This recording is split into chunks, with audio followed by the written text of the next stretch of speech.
Ай мен күн. Жер ананың сұлу қыздары. Ертеде жер ана дүниеге екі сәби әкеледі. Екеуі туылғанда жер ана біреуіне ай, екіншісіне күн деген есімдерді береді. Жер күн мен айды мәпелеп, алтын бесікте бірдей тербетіп өсіреді. Осылайша екі ару өсе береді. Сұлулар өскен сайын бір-біріне сүйіспеншілік емес, жек көрініш пайда болады. Күн де, ай да әркез айнаға қарап, әдеміліктерін тамашалаумен болатын. Дәл солай. Олардың жек көрінішін пайда болғызған міне осы сұлулықтарында еді.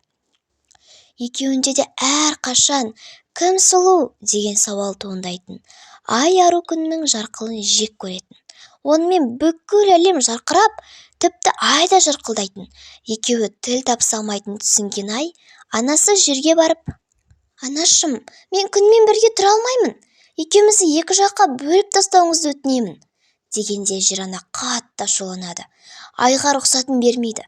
Сонымен қатар екеуіне жер ана іштей қайғырып, жас қыздарының болашағын алаңдайды. Ең қорқыныштысы сұлу қыздарының бір-бірінен ажырап кетуі еді. Ай күнге барып: «Екеуміз екі бөлек жандармыз. Мына анамыз жерге түсіндіру керек. Екеуміз ешқашан тіл табыса алмаймыз», дегенде күнде қалыспай: «Демек, мен саған қарағанда сұлу екенімді мойындап, менен бөлініп кетпексің ғой», дейді. Бойын ашу-ыза кернеген ай күнге барып ерегіседі. Ерегісіп жатқанда ашуланған күн айдың әдемі бетін тырнап тастайды. Ай арудың беті қатты теңбілденіп қалады.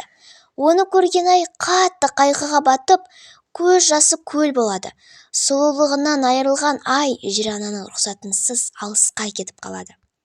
Күн айдан кешірім сұрау үшін оны қанша іздесе де таппайды.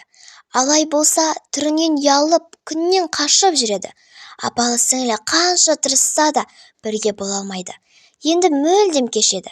Сол сәттен бастап екеуі бір-бірін ешқашан көрмепті. Күн ұйқыға кеткенде ай шығып, ай ұйқыға кеткенде күн шығыпты. Біз де туған бауырларымызға қамқор болмасақ, кейін арамыз бөлініп кетуі мүмкін. Авторы Гүлсая Каналқұл.